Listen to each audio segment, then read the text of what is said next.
gentlemen, may I have your attention, please?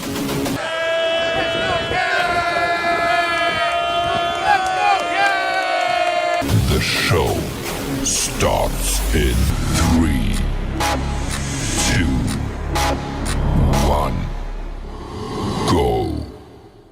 Good morning, CaneSport. It's May the 30th, 2024. I'm Gary Ferman, the publisher of CaneSport.com. Joined once again this morning by our managing editor, Matt Shodell, as we discuss the news of the day. And today we have a really cool topic to kick around here. And I'm not sure Matt and I are going to agree, but the subject is this.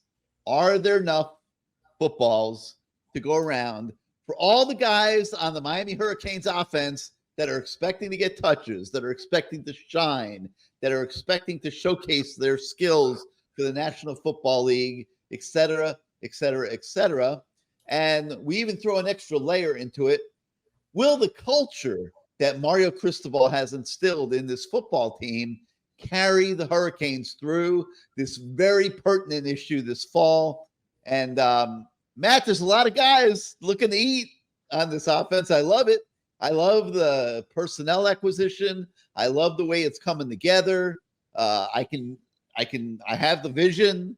Cam Ward, great season, throwing the football, a threat with his legs.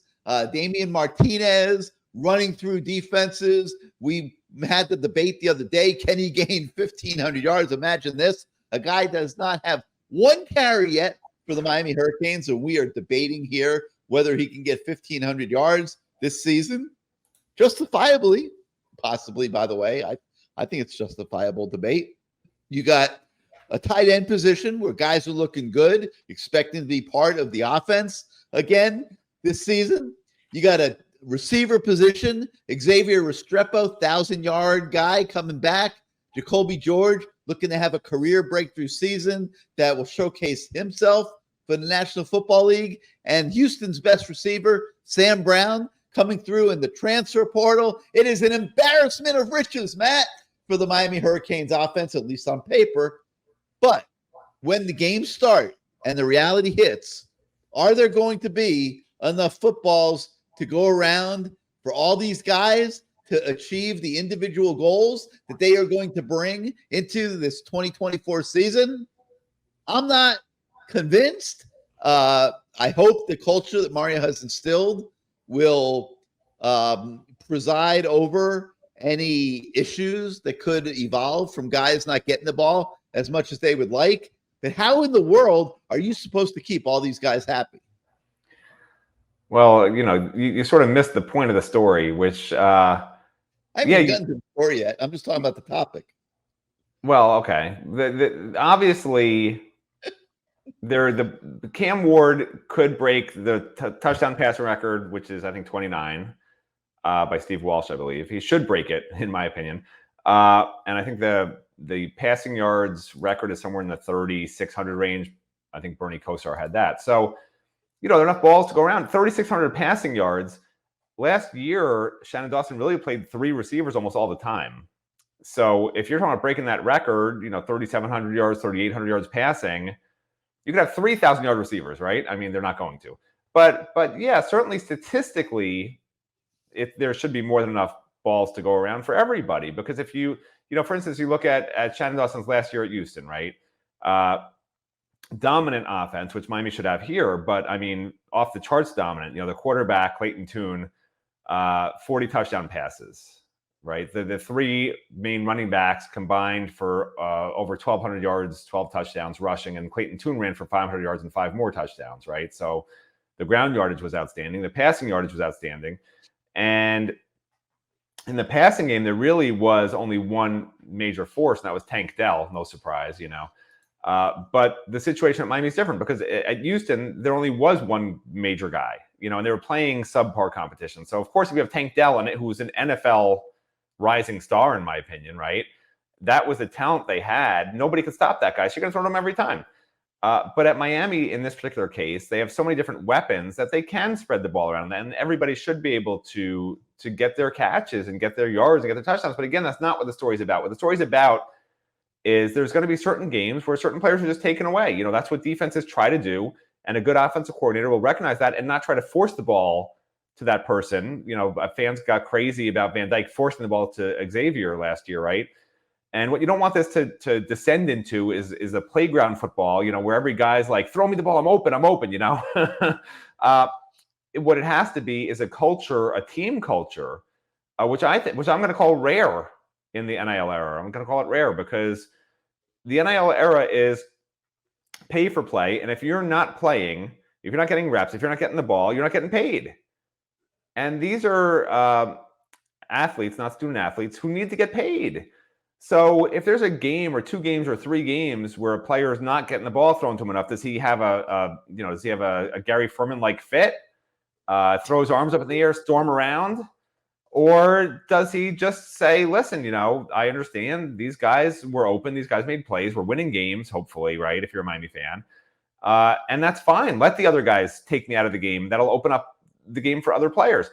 You know, that used to be a big thing, right, where you'd have a decoy or whatever you want to call it, a great player who demands double coverage, safety help over the top. It opens up other players to make plays. But nowadays, that guy wants the ball. Throw me the ball in double coverage. I don't care. Throw me the ball. They get pissed because they need the money. They need the stats. It's sad. Like, college football is not a fun sport to root for anymore. I hate to, you know, ruin whoever's eating their Cheerios or whatever right now, but like, it's not, you should find a different sport to root for. You know, I'm glad you're watching the show or whatever. I guess we get our 3 cents per view or whatever it is, Gary. I don't know, 2 cents. I don't see any of it. After taxes, what do you get? 0.7 cents per view, Gary? But not much. But the point being, if Mario Cristobal, you know, it used to be that Miami had the speed. They discovered speed. I mean, that's a fact. Miami discovered speed, right? Jimmy Johnson discovered speed. They always, you know, Butch Davis discovered how to find guys that nobody else saw their potential. He was a great talent evaluator. These past coaches who were great at Miami, they had their own thing that they were really, really good at that nobody else could match. And for Mario Cristobal, I think what it could be for him is convincing his players that forget about NIL. Forget about your family and friends who keep on harping, you should have bigger numbers. You need to leave early for the NFL. Mario Cristobal is almost like a cult leader in some aspects. You know, I'm not talking about like David Koresh, they're going to like set the IPF on fire. I'm talking about people blindly believe in his own belief in himself and the program. Like, he has a cult-like personality, which is a compliment, believe it or not. People out there are going to freak out and whatever. People are drawn to Mario Cristobal. People believe in what he's saying. Families are drawn that, you know, to the fact that he is so adamant about he will take care of their son. He will take care of their son's future, make sure he goes to class, make sure he does well in school, make sure he gets a degree, make sure he does well on the football field, give him a chance, work hard, da-da-da. I don't know how to describe it because you can't describe a cult leader in any terms that make sense to a normal, rational human being. They just have something about them that draws you to them. And when they speak, it just seems like they are speaking the truth. Even if they're not, even if they're a salesman, right? All college coaches at the end of the day are car salesmen. They just are. That's the job. If you're a car salesman, you're a car salesman. They're selling their program. They're selling their cars. Whether it's a Lamborghini or a Volkswagen. All these cars are the same. It's just convincing somebody it's a Lamborghini. Okay? They're all the same. You can go to Alabama and you can go to Ohio State, or you can go to Houston. You can still be an NFL first-round player, right? But they'll try to convince you that you can't. They'll try to convince you can't go to Houston. You're not going to be a first-rounder there. You can't go to Miami. You can't go anywhere except for Alabama. We're the only place that'll make you a first-rounder. Tank Dell had 47 catches for 709 yards in the National Football League last year. Scored 7 touchdowns for the Houston Texans. That was Shannon Dawson. By the way, he started the year on the. I'm pretty sure he started the year on the bench. By the way, that was Shannon Dawson's top receiver at Houston in 2022. Yeah, but my point is this: if Mario can encapsulate, can bottle that cultism, if that's a word, I don't know, that he has, and make these players all just believe in one vision, which is his vision, which is the correct vision if you want to win games, which is selflessness. Teach the guy behind you. Work your hardest every single second of every single day to be the best you can be. And if you are the main guy, great. And if you're not, you just put your head down and you work even harder and you don't complain. Like, that's the Mario Cristobal vision. That's why Mario Cristobal was as a player. That's the Mario Cristobal he is now. And that's what he's trying to convince these guys of. And if he can use his personality, which is a ridiculously off the charts, amazing personality. I mean, for those people listening who have talked to Mario personally, one-on-one, they know what I'm talking about. That's why I can't put it into words for those of you that have not literally spoken with Mario for 10 minutes or more, one-on-one. If you've spoken to Mario for 10 minutes, one-on-one, you know what I'm talking about. He will have you so excited you would run through a brick wall after 10 minutes speaking to him. There's no one else that I've ever met that has me feeling like that. You know, I mean, it's weird, but it's like you're the center of the universe when you're talking to Mario for 10 minutes one-on-one. Am I wrong, Gary? I mean, yeah, you agree he's got a cult of personality about him or not? 100%. Yeah. So my point is, if that can rub off on 85 players, that could be Miami's thing, because other schools, other colleges in the NIL era are going to implode. Whether it's an FSU who's taken guys who are one and dones that all have to be amazing for 1 year, or they're screwed for the rest of their lives, in their opinions. This is going to be the new normal of college football. And if Miami can somehow create a bubble and not be that, they will have a huge advantage as a team, because it's a team sport. Huge advantage. No infighting, guys helping each other. You can't see it on the football field. But when I tell you that is the most important thing for a team, it is. You can't succeed when it's not clicking.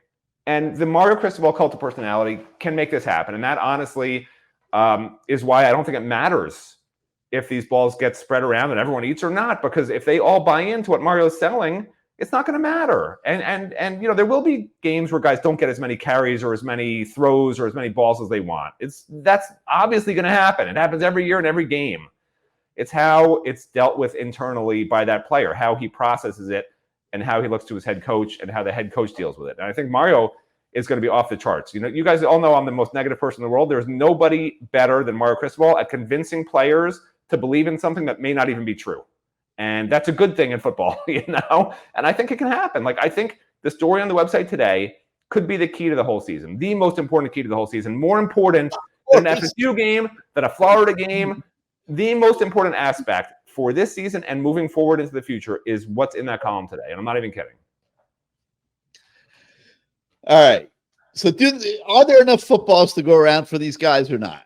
Like, it doesn't matter. I just told you it doesn't matter. If Mario's cult, if they're all worship him the way they should, then it's not going to matter. I understand, but you got a transfer portal guy and Sam Brown coming in. Why would he be worshiping Mario Cristobal? He met him once, right. Signed with the Hurricanes, comes in. Like, why would he be worshiping his head coach? He's here to catch footballs and try to go to the National Football League and make money. Then guess what? Then Miami's like everyone else. Everyone else. Cam Ward's been around a little bit longer. Maybe he worships, maybe he doesn't. He's here for one reason, for one season. He's here to freaking put up numbers and convince the National Football League that he's worth more than what they thought he was worth. I mean, there's no ifs, ands, or buts about it. So I'm all for the cult worship and bowing down and the whole thing. Yeah. And I'm a total believer in the culture that Mario Cristobal is creating. Forget the you're. Take that part out. It's just cult. There's no culture. Just cult. Okay, it doesn't matter. Let's take the URE out of all the rest of our conversations involving culture. All right, but it doesn't really matter. The bottom line is, are there enough footballs out there? Are there enough carries and receptions for Damian Martinez? Is there a high enough profile for Cam Ward? Are there enough footballs for Restrepo, George, Brown, Isaiah Horton, et cetera, Jojo Trader, who's hoping to make an impact as a true freshman. Elijah Arroyo, a tight end, looking at a resurgence this year. How about Elijah Lofton, the freshman who looked as good as anybody at spring practice? Riley Williams, young tight end, appeared to take a step forward in the spring, looked pretty good. He's going to want to hunt a little bit. So the point is there enough? Are there enough plays? Are there enough footballs? Can Shannon Dawson do a good enough job of spreading the ball around that everybody feels a part of this thing, that they are having success, that they all bought in, they are functioning as one, They are in the cult of Mario. All of the above, because that's what it's going to take. It's a legit question. And honestly, I'm not sure we have an answer right now. But we can look at 2022, Matt, in all fairness, when Shannon Dawson had these multiple playmakers at Houston, and he was able to get everybody enough juice to accomplish their individual goals. I mentioned Tank Dell. He's with Houston Texans right now. Put up a decent season last year. You could tell me better than I could tell myself about those other guys at Houston and where they've gone since that 2022 season. I admittedly have not looked into it. But so it's not impossible. It just puts a lot of pressure on the offensive coordinator, quite frankly, because he's got to call the game with that in mind. He's got to be cognizant of the fact that I have this group of 6, 7, 8 guys that all want to eat, that all want to make a name for themselves here this season, especially the guys that came in from the outside in the transfer portal for that opportunity. I have to find a way to make it work, to get them their numbers, to make them happy, and to make everybody feel like they're like slaying life, Matt. I mean, let's pretend the football is an Amazon package, right? And somebody wants to steal your Amazon package. Who would do that? Nobody's going to steal an Amazon package, right? But that Amazon package, nobody's riding up on a bicycle to somebody's front doorstep. No, nobody does that. A package with a drinking cup in it. So let's say the football's the Amazon package, and Cam Ward has the Amazon package. There's 10 guys. Well, not 10. The offensive linemen don't want to steal it, but there's 5 guys in that offense that want to steal that Amazon package every single rep. Okay, 80 times within a 3-hour period, that Amazon package is getting stolen, and whoever steals it the most will be the happiest. So, out of 80 thefts, 20 could go. Damian Martinez could have 20. Xavier could have 5 or 6. Jacoby could steal it 3 or 4 times. Run really far with it. Elijah Lofton could steal it a couple of times. Elijah Arroyo could steal it a couple of times. Like 80 plays on offense, there's plenty of opportunities for major grand larceny to happen in a game. So I don't see why people can't be happy constantly stealing my Amazon package for 3 hours. Like there's plenty of opportunities for these guys. I don't understand what the problem is. All right. Well, it is going to be interesting. By the way, for those of you who didn't watch the last show, it's because somebody stole my Amazon package, okay? We're not calling the players thieves, okay? I got a package stolen, and they haven't found the perp. But, the good thing is that we're having this conversation. They have done a great job of loading up the offense with playmakers. It's going to be a very exciting season. I really believe it is.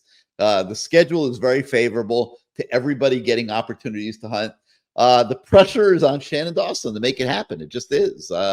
You don't want to have guys that are feeling like they're getting left out of the party, so to speak. So it's going to be cool. It's going to be fun for us to watch.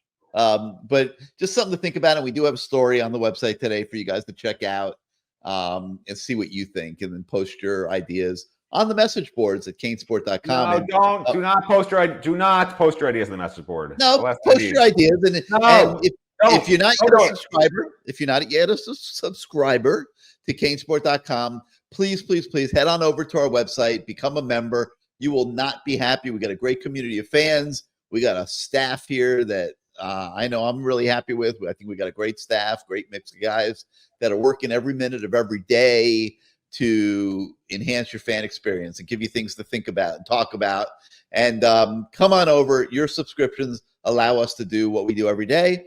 And if you are watching the show right now on our YouTube channel, please hit your subscribe and like buttons, because it does help us grow our audience at YouTube. It positively impacts the algorithms, and more people watch. And ultimately, that's what we are trying to accomplish. Don't ask me why I would want more people to watch Matt Shodell. Nobody wants to watch. That's what I want to talk about. Let me ask you this. Oh, here we go. I want to be off the show. Yeah, I don't like my place here. Blah, blah. Listen, you love your place on the show. Somebody on the message board on YouTube in the morning and watching your disciples gush over how great you are. No, you love every minute of it. First of all, some of them are declaring a fatwa on me. Okay, so no, I don't love it. But secondly, somebody on the message board the other day had a great idea. They said, you keep asking to not be on the show anymore, which is true. I don't want to do this. Why would I? Gary makes the 1.2 cents to 0.7 cents per view. I do not. So what do I need to wake up early and do this for? But they said, because I keep saying I want to be off the show, and you won't let me off the show, they said I should start saying I want to be on the show. Let me on the show and use reverse psychology. So I want to just ask you straight up, if I start doing that, will that work, or are you going to make me be on the show even more?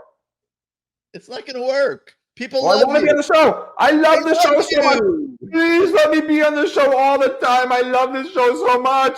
Don't take me off the show. Whatever you do, it would crush me. It would crush me. You're not leaving the show. Great. All right. Let's move on. We continue our 50-1 countdown. We're up to number 31, going down from 50. I think since we last had a show, we covered number 32, Deani Hill. And today we get to number 31, who we are projecting to be Ray Joseph. Now, Matt, all right, so we make Ray Joseph number 31, which is great. Ray year 2 should start.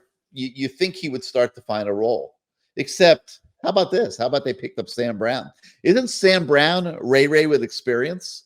An established Ray, a guy that's done it at the college football level, who was Houston's top receiver last year. Now he comes here in the transfer portal. To me, looking at it, I think that takes, we were talking about touches for everybody. Sam Brown is taking touches away from Ray, in my opinion. I don't see how Ray gets to eat a whole hell of a lot this year if Sam Brown's going to eat. Because there's only so many plays, so many footballs. So we are projecting him as the number 31 player on the team. Fine, no problem. But does Ray Joseph take a step back in year 2 because Miami added Sam Brown and obviously has Restrepo and Jacoby George coming back?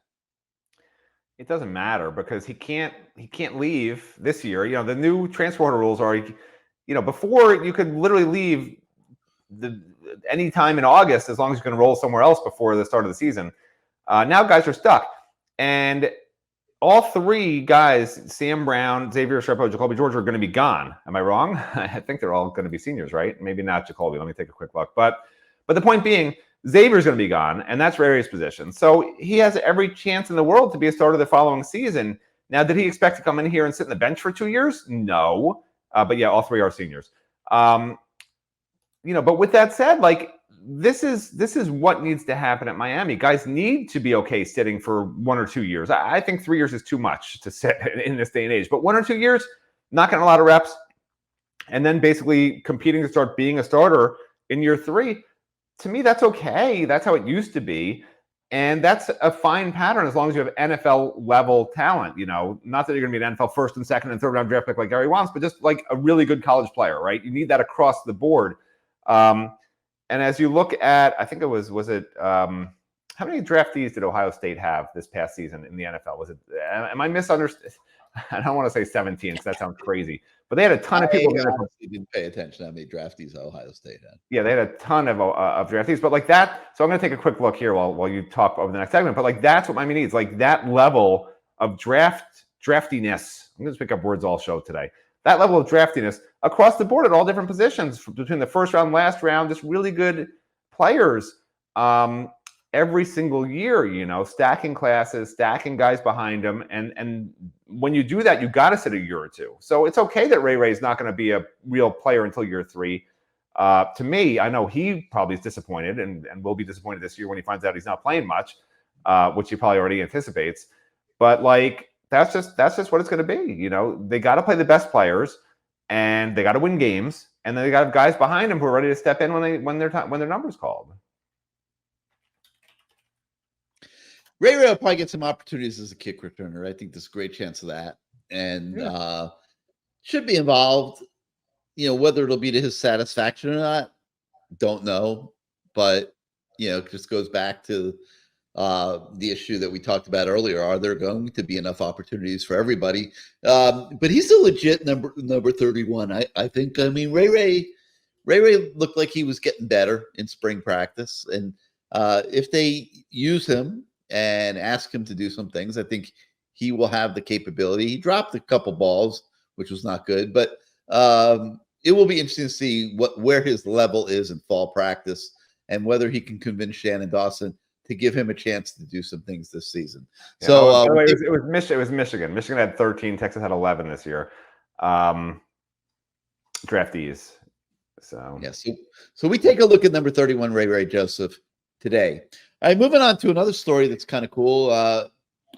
Zuby Charles goes inside the lines with American Heritage quarterback Dia Bell. This kid is very quickly shaping up as the top rated and recruited quarterback from South Florida in quite some time. I mean, it might be even since Teddy Bridgewater, who's now the head coach at Miami Northwestern. This Dia Bell is getting a lot of attention from a lot of schools around the country, and one of them obviously is University of Miami. So Zuby Charles did an in-depth interview with Dia Bell that you can watch and read about on the website today. Make sure that that you do that. Beyond that, we do you got a big recruiting weekend coming up this weekend. You got 16 official visitors that are going to be checking in tomorrow morning. Sunday, you've got an offensive line, defensive line camp in tandem with a 7-on-7 tournament with, I don't know, something like 20 local high schools bringing their players out to the U to play 7-on-7 football. So that's going to be an interesting thing as well. So a lot of recruiting going on this weekend. We are advancing it all. We've got a story on the website this morning on defensive lineman Floyd Boucard. Came to South Florida by way of I think Canada initially, and then he played at Alabama last year, and now he's at Miami Central, and everybody in the country is recruiting him. So would be a little presumptuous at this point to think that Miami has an advantage since he's at Miami Central, and that's a Miami pipeline. He just got to Miami Central. But we have a story on all this on the website today. Make sure you check that out. We've got a story on 2025 tight end commit Luca Gilbert. He's getting ready to make his official visit this weekend. So he's looking to help the recruiting effort. So Luca Gilbert is coming to South Florida this weekend with multiple objectives of getting more familiar with his future college and helping the coaches recruit future teammates. And then we also have a story on cornerback Aiden Anding, who is coming in for his official visit this weekend as well. We preview that and see what he's talking about the Miami Hurricanes as he gets ready for that official visit. So lots of good stuff on the website this morning for you guys to check out. Hope you enjoy it. That's going to do it for right now for Good Morning CaneSport today. We appreciate you starting your day out with us. So for Matt Shodell, I'm Gary Ferman. Have a great day, everybody, and we will see you next time.